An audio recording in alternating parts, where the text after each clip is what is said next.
시편 107편 23절로 43절까지 한 절씩 교독을 합니다.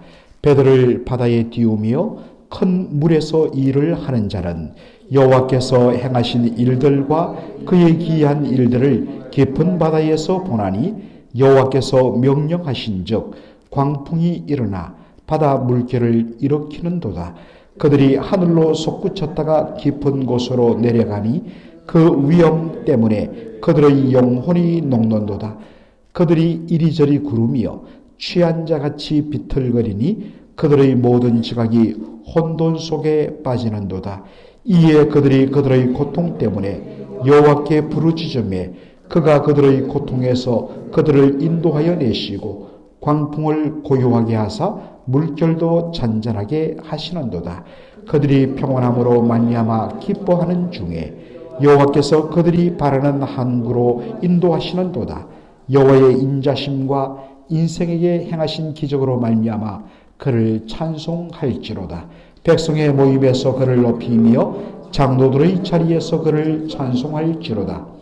여호와께서는 강이 변하여 광야가 되게 하시며 샘이 변하여 마른 땅이 되게 하시며 그 주민의 악으로 말미암아 옥토가 변하여 염전이 되게 하시며 또 광야가 변하여 못이 되게 하시며 마른 땅이 변하여 샘물이 되게 하시고 줄인 자들로 거기에 살게 하사 그들이 거주할 성읍을 준비하게 하시고 밭에 파종하며 포도원을 재배하여 풍성한 소출을 거두게 하시며 또 복을 주사 그들이 크게 번성하게 하시고 그의 가축이 감소하지 아니하게 하실지라도 다시 압박과 재난과 우한을 통하여 그들의 수를 줄이시며 낮추시는도다. 여호와께서 고관들에게는 능력을 쏟아 부으시고 길없는 황야에서 유리하게 하시나 궁핍한 자는 그의 고통으로부터 건져주시고 그의 가족을 양떼같이 지켜주시나니 정직한 자는 보고 기뻐하며 모든 사악한 자는 자기 입을 봉하리로다. 다같이요 지혜 있는 자들은 이러한 일들을 지켜보고 여호와의 인자심을 깨달으리로다. 아멘. 어제 시편 107편 1절로 22절 전반부를 다루면서 이 시편 107편을 잘 이야기하기 위해서는 이 시편의 바로 기록 배경을 꼭 알아야 된다고 했습니다. 시편 107편은 바벨론 포로 생활에서 귀환한 돌아온 자들의 그 감격과 찬송을 담은 시편입니다. 시인은 이 모든 것이 우리 하나님의 선하심과 그분의 인자심이 영원함이라고 고백을 합니다. 그리고 그 하나님의 선하심과 인자하심이 영원한 것이 네 가지 각각 다른 경우를 그렇게 통하여서 빗대어 묘사합니다.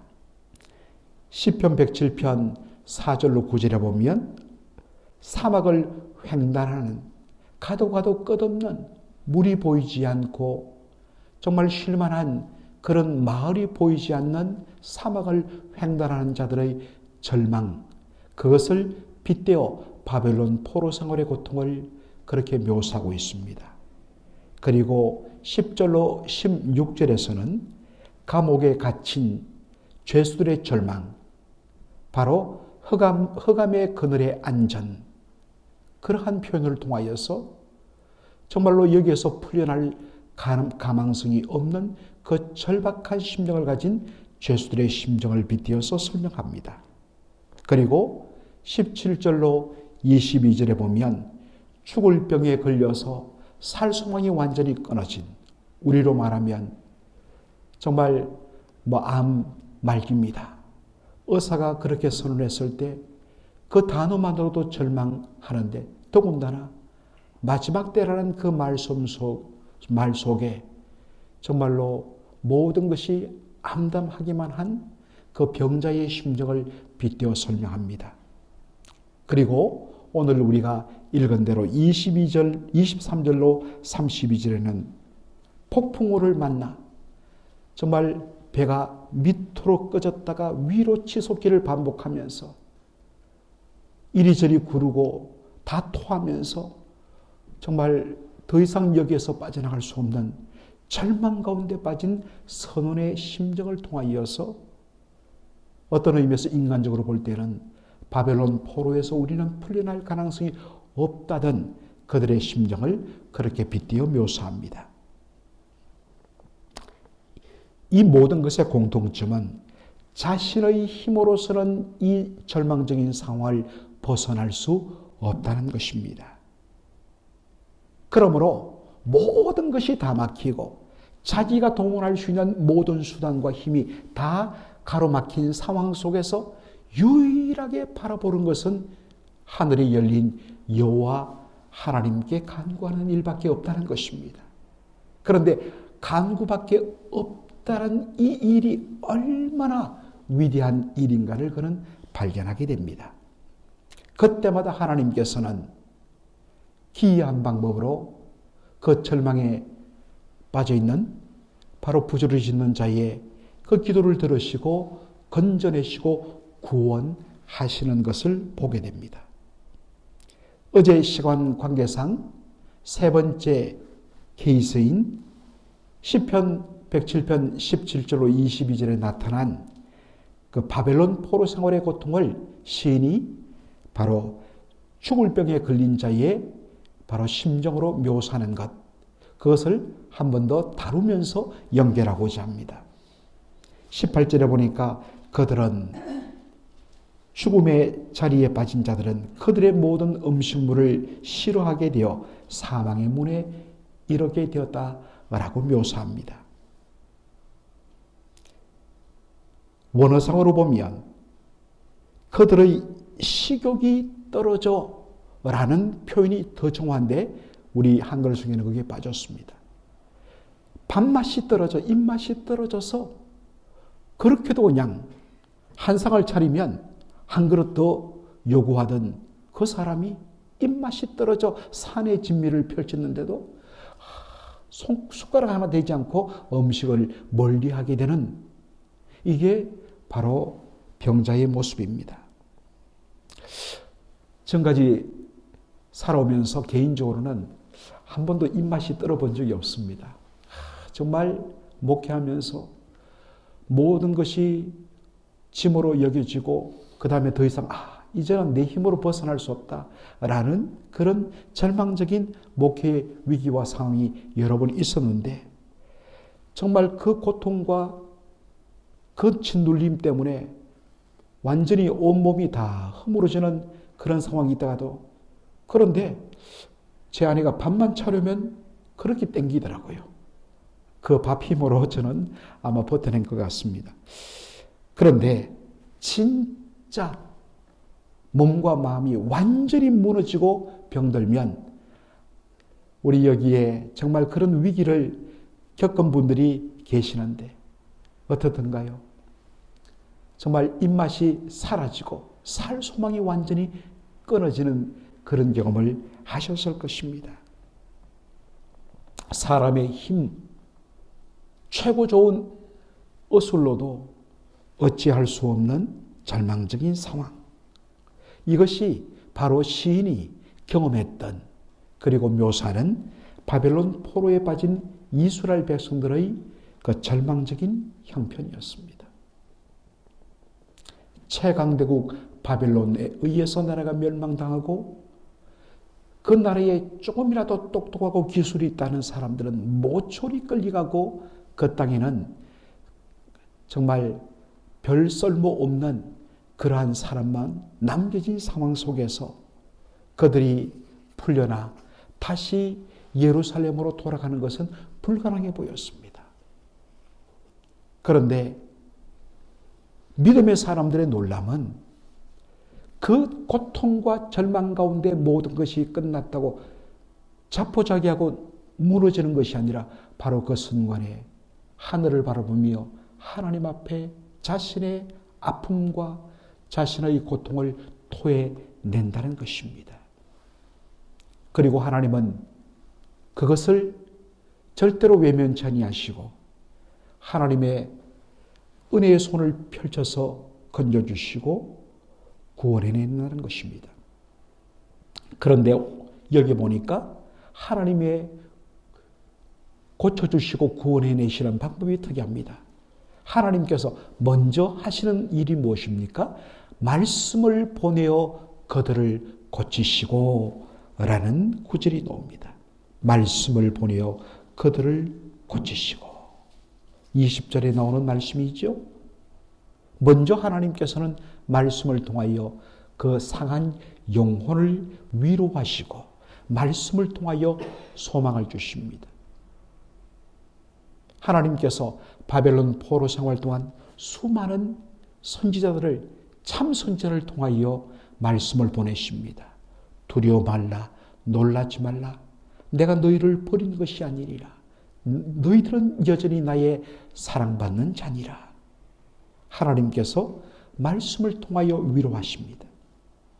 말씀의 은혜로 그 심령이 치유받고 고침받고 힘을 얻게 하신 후에 그 다음에 하나님께서 육신을 고쳐주십니다. 여러분, 절대로 마음의 병이 고침받지 않으면 육신은 낫지 않습니다. 그러나 하나님께서 말씀을 통하여 내가 너를 사랑하노라. 내가 너를 너무나 사랑하노라. 딸아, 아들아, 염려 말라. 하나님께서 마음을 만져주실 때 말씀의 은혜를 받으면 어디서 그런 힘이 나오는지 하나님을 향한 신뢰와 소망 가운데 내 속에 정말 감사와 감격이 솟아나는데 이것이 우리의 육신을 완전히 새롭게 하는 그러한 놀라운 수단으로 쓰인다는 것입니다. 하나님은 절망 가운데 있는 우리 영혼들에게 말씀을 통하여서 소망을 주십니다. 말씀을 통하여 소망을 한 자는 말씀을 붙잡고 일었습니다. 주변의 모든 상황은 여전히 암담한데 내 속에 말씀을 통하여 은혜의 불이 타오르니까 어디서 그런 힘이 일어나는지 주여 믿습니다 하고 일었을 때에 하나님께서 놀랍게 우리의 상황도 바꿔주시는 것 여러분 많이 경험했지 않습니까? 오늘도 그와 같은 말씀을 통하여 하나님께서 고치시고 소망 주셔서 그 은혜 받은 은혜로 우리의 삶을 새롭게 하시는 여러분이 지금 갖고 있는 모든 문제가 풀려지는 역사가 나타나게 되기를 주의 이름으로 축원합니다. 아멘. 그리고 네 번째 케이스. 어차피 오늘 시간 관계상 그 이유는 다 다루지 못하고 네 번째 빗대어 설명한 바로 23절로 31절에 가장 길게 설명된 바벨론 포로의 상황을 폭풍우를 만난 선원들의 그 죽음의 공포에 빗대어서 살 소망이 끊어진 그 모습을 통하여 설명한다는 것입니다. 최근에 그 유튜브를 한번 보다가 화면에 정말 그 폭풍우를 만난 그 배를 찍은 장면, 요즘에는 워낙 그 CCTV가 잘 발달되어 있다 보니까 그 대형 선박 속에 CCTV를 몇 대 부착했는데 거기를 통하여서 폭풍우를 만난 그 거대한 배가 어떻게 힘없이 흔들리는지를 보여주는 장면을 보고 막 그냥 짜릿하고 막 제가 그 속에 있는 듯한 그런 두려움을 경험한 적이 있습니다. 산더미처럼 쏟아지는 그 폭풍우를 만났는데 그 거대한 배가 힘없이 그 거대한 파도 속으로 밑으로 쏙 내려가는 것입니다. 그러다가 잠시 후에 거대한 파도를 통하여 그 거대한 배가 위로 퉁 튕기져 올라가는 모습들. 그런데 이것이 몇십 차례 반복되는 것입니다. 업 앤 다운, 업 앤 다운. 저는 저희 아이들과 어릴 때부터 어디 놀이동산 가더라도 가장 그 무서운 롤러코스터는 저는 타지 않습니다. 한 번 타고서는 그냥 말 그대로 혼비백산이 되어서 그 다음부터는 몇 번 더 타긴 했는데 딱 올라타면 덜덜덜덜덜 하면서 위로 올라갈 때마다 두 눈을 꼭 감고 끝까지 안 뜹니다. 아무리 눈 뜨라 하더라도 정말 눈 뜨다가는 제가 그냥 죽을 것 같아요. 위로 올라갔다 내려갔다 위로 올라갔다 내려갔다가 정말 그때 그 카메라에 잡힌 배 안의 형편을 보면 배 안에 모든 물건들이 이리저리 뒹굴고 심지어는 선원들이 그 미리 감지하고 밧줄로 자기 몸을 감아놨는데 이리저리 사람이 튕겨나가는 그 모습들, 막 그렇게 오랫동안 배를 탔던 선원들인데도 그 속에서 정말 절규하는 그 공포스러운 목소리를 들었습니다. 만일 그런 배에 저와 여러분이 탄 선원이라면 그 죽음의 공포는 말로 다 할 수 없을 것입니다. 이런 상황에서 바다에서 잔뼈가 굵은 선원의 노래를 한 그 폭풍 속에서는 소용없습니다. 인간의 힘으로 이러한 절박한 상황을 벗어나는 것은 불가능하다는 것입니다. 바로 나의 힘으로 그 어떤 것도 할 수 없다는 것을 발견했을 때 정직한 자의 모습은 어떤 것일까요? 여호와 하나님, 하나님 외에는 저를 여기서 건져낼 자가 없습니다. 하나님 앞에 온전히 엎드리는 것입니다. 이것이 진정한 겸손이요 믿음이란 것입니다. 하나님께서는 바로 그 기도를 들으시고 언제 그러냐는 듯이 광풍을 잠잠케 하시고 놀란 그들을 위로하시며 그들을 바로 바르는 폭우로 인도하시는도다. 이건 우리 옛날 개역 한글판이 훨씬 더 좋은 것 같아요. 소망의 폭우로 인도하시는도다. 이런 일을 경험한 자들은 자신을 자랑할 구석이 없습니다. 야, 그때 말이지 폭풍 속에도 내가 정신 딱 차리고 배의 키를 붙들고 이리저리 피하면서 내가 거기 피했다 아니가? 다 헛소리죠. 진짜 참된 선우는 절대로 풍랑 앞에 자신의 능력을 자랑하지 않는다는 것입니다. 우리 인생에 정말 온 썸맛과 위기와 절망을 겪은 가운데 기도 가운데 하나님의 응답으로 살아난 자, 그는 여호와 하나님의 인자심과 그분의 선하심에 너무나 크심만을 자랑하게 된다는 것입니다. 갈릴리 호수 한가운데 거대한 풍랑이 일어났는데 그 배에 탔던 제자들이 풍랑에 사로잡혀서 정말 살 소망이 끊어졌습니다. 그런데 그때 예수님께서 요한복음 보면 풍랑 위로 걸어오셔서 내니 무서워 말라. 그리고 예수님께서 그 배에 오르심에 즉시로 풍랑이 잠잠하여 저편으로 건너갔다라고 되어 있습니다. 사랑하는 성도 여러분, 예수님께서는 오늘도 이 땅을 항해하는 우리 인생의 배에 선장이 되어 주십니다. 우리 혼자면 우리는 광풍에 휩싸이고 벗어날 수가 없는 제자들의 모습입니다. 그러나 예수님, 우리가 탄 인생의 배, 풍랑이 이는 배에 찾아오시고 올라타시고 그것을 이끌어 가시는 그때에 우리의 삶을 두렵게 만들고 절망 가운데 만드는 그 모든 풍랑도 사라질 줄로 믿습니다. 오늘도 그와 같은 은혜를 경험하시는 저와 여러분 되기를 주의 이름으로 축원합니다. 아멘.